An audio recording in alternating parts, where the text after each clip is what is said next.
Imagine being plunged into a simulated prison where guards and inmates are mere college students.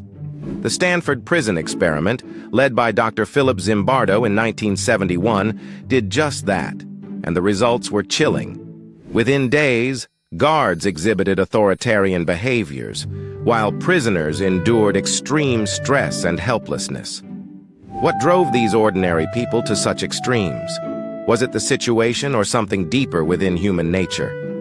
This controversial study was halted after only 6 days, citing ethical concerns. Would you behave differently?